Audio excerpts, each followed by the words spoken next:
I have been an advocate for over 20 years. And one of the things that make it extremely difficult, one amongst many things that make it extremely difficult to advocate, which is to tell people why a certain thing is impacting you and why it also impacts them, though they may not perceive that it does, and how it needs all of us to directly change it so that it stops impacting us as a whole. I believe that's what advocating is. So my 20 years of advocating, one of the things that make it so difficult to advocate is because when you do tell your story, which is a testimonial, it is a testimony. It is what makes you a credible witness to what is happening. Now, there are many witnesses voicing opinions, but they're not credible until it has impacted themselves or people close to them. That makes you a credible witness. So, of course, the witness statements of those that have never come in contact with certain systems, such as the justice system and the criminal justice system, which I wish was just called, I wish it was called the injustice system, but they're not going to label a thing. So let's call it just the justice system, because words matter and every single word matters. As I start being engulfed in the law, every single word, every syllable matters. Criminal justice system sounds like, to the closed eye, we want justice for criminals. Plug ears. Don't hear nothing else. You heard the label that was placed on it, and that's it. That is completely the opposite. We want justice for all of us. Criminal justice impacts you, the law-abiding citizen. I am a law-abiding citizen. It impacts me. It impacts me more because it has broken my family. So while advocating as a credible witness, letting you know that it is not what you think it is, it's this whole different thing. It's almost the direct opposite of what we've been taught, because I know what I was taught, and I know when I found out the truth in my 20s, I can therefore be a credible witness to come back and tell others that, hey, no, it's not what we thought. It's not we thought. I was just like you. If you're watching this and you don't, it doesn't affect me. I don't do crimes. Don't do the crime if you can't do the time. If those are your viewpoints, it was mine at one point, because we all have been taught the same thing. But somewhere along the line, many of us have encountered this monster. And we come back to give you account as a credible witness now. Not a witness that information was fed through. And we're immediately closed off. And to get back to the beginning of the whole point and purpose of why I started this video, is because one of the things that has made advocating so difficult is because people seem to think that advocating is you being and playing the role of the victim. They will tell you to stop being a victim. I've gotten those comments so many times when just telling how my family was destroyed. Stop being a victim. And then you know what other type of statements follow. I've gotten statements that start with "you people." I've gotten statements like "pull yourself up," and you know how the rest is, by your bootstraps. But never really listening to the impact statement from the victim. You cannot, so advocating is not being a victim. It is telling the story from the victim's vantage point so that it can enlighten you on how it impacts the victim. But it is not actually playing the victim, though you actually are a victim. And people want you to, whatever detriment happens to you, it's almost like it's just collateral damage. Just get over it, pick up, go. And this is how you carry trauma. This is how you pass trauma along from generation to generation. Just pick up and go. Never address it, never talk about it, never try to work it out, never nothing, never release it. Leave it in your body so you could pass it on through your DNA to the next generation. And then wonder why this generation is still so-called victims and in the victim mentality. If you truly want a victim to stop playing victim, stop playing what was perpetuated on them, you have to stop the thing that is victimizing them. You cannot have them in an active situation of being in the victim role and tell them to just stop being victim. If someone is held at G point and they're, let's say, not just a stick up where they're held at G point for a moment, and then they get away, and then they're telling the story, they are the victim, and they're telling the story, and give them some time, and then they don't get over it, and this just traumatizes them, which it would. And then you tell them, stop being a victim, get up and pull yourself up, get your life together. That's one thing. But what if the person was held at G point and never let go? They just kept them.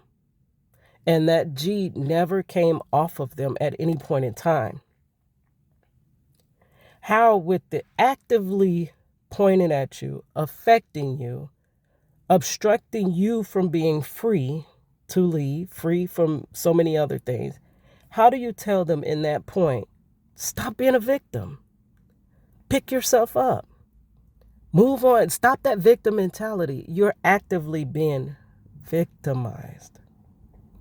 And that is what I have a hard time communicating sometimes, but that's what I'm trying to say.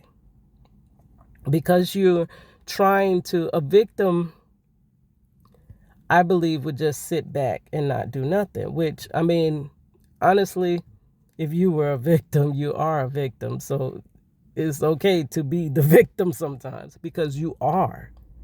You are. But you could be the one that stops the next person from being victimized by telling your story.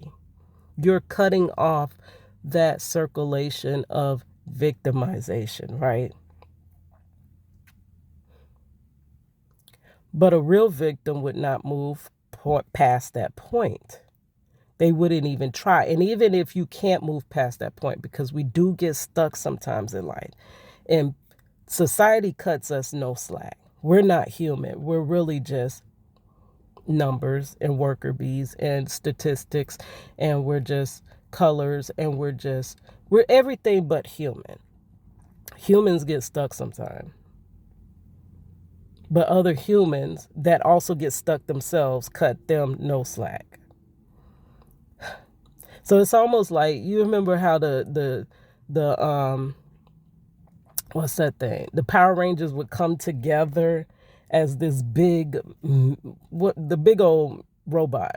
I can't think of what he was right now. What they call that man? when they were together. So they were just human when they were individual. Well, they were kind of superhero humans, but they were just humans. They were going to school, and then they were superhumans by, not by night, but in other parts of their lives. But they were just human. But when they came together, they were almost like a robot, a machine. And that is what we do as society. Individually, we are human, but the collective together, the machine, the robot, the whatever we are when we form together, we are no longer human. That's why we can't understand together the human experience. We can't understand when a person actually is victimized, and we need the victimization to stop so that we can heal, so that we can move forward. We need the things that victimize us, these systems that victimize us, to stop, to work in the manner they're supposed to. And then what if, okay, this just hit me. The drainage system, right? There's a purpose in it. Just like there's a purpose in the criminal justice system. The drainage system keeps what? It washes things away. It pretty much keeps your streets clean and clear. So it's there for a reason. It cleans up the actual things that it's supposed to, and takes them back and recycles them to wherever they go. What if the sewage system was working the exact opposite of how it's designed?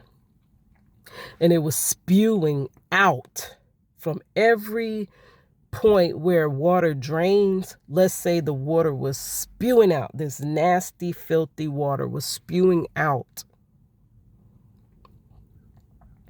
and flooding the streets and obstructing us from living our lives.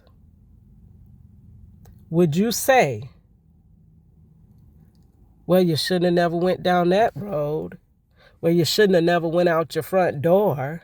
Or you shouldn't have never, you would say somebody needs to fix that drainage system so that we can live freely the way we were supposed to. You would actually observe. There would be nobody saying that this is the way it's supposed to be.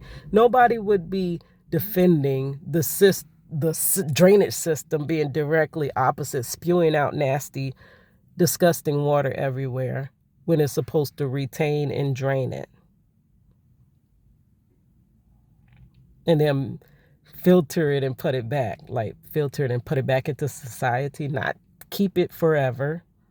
Rehabilitate, educate, and prevention is best, but we never want to prevent any problems. We want to hit them problems head on. So that has been a big challenge, getting people to say, I'm not playing victim. If I was playing victim, I clearly would have stayed where I was in 2002 when I was a victim of the criminal injustice system by way of my husband being, my family being destroyed and broken. I would have stayed right there. I wouldn't have got up. I wouldn't have learned real, true, how the legal system really, really works. I wouldn't have warned others of how it really, really, really works. I wouldn't have kept going, raised my child alone. I wouldn't have raised her till she went on a full ride scholarship and was a technical and high school student, dean student, and then went on to the National Honor Society, not only in high school, but also in college. And she would not be graduating soon from nursing school if I had of actually, what people say, just being a victim and not pulling myself up. I pull myself up as far as I can pull myself up. But you got a cap. It's an invisible cap. This system caps. It caps us all. It's only so much we can do without putting money into it. Okay, so if you don't put money into it, so if the answer is putting money into it, but you cap off the way the person makes the money, make it so difficult for them to make the money, how do they pay into the system? It's a road with many turns that you're blocked off on so many sides.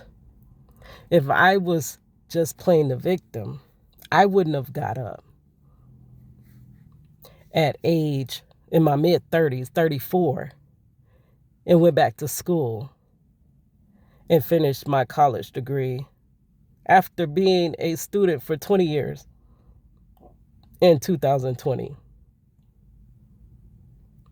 If I was just playing the victim. Stop playing the victim. But yeah, that's just my thoughts. It makes it really hard because you're speaking to an audience, a certain audience. And it's like every time you put the word out to get to that audience, it gets to some other alternate audience. It's not my target audience. And they are the ones that come in with all the feedback. Well, you weren't listening to me from the beginning, so I don't want your feedback. I only want those who are truly trying to understand, because you never, honestly, you can never understand a person until you've been in their shoes, honestly. And despite what people say, you should have empathy, because you're not always in people's shoes. You should be able to perceive that you could be in their shoes. And if it were you, how you would feel. What if it were you and you were up the road and gone for some you didn't do? Not what Marcello didn't do. You didn't do. And it'd be decades before you get back home. And you're looking for help and there's no help. You get met with the same system that you didn't care to change. You didn't care to, if you could, reform. Hey, what if it were you that was taken from your kids? Do you love your kids? Did you see your kids today? Could you imagine being taken from your kids overnight? Now their lives, not just a couple days, weeks, they're decades of their lives, their whole childhoods, you're missing.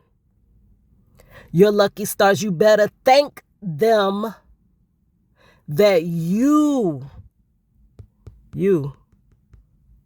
aren't in this wicked system. 'Cause Lord knows that it could have been a spin of the wheel. It was us. But it could have been you. Here's your girl Cadillac.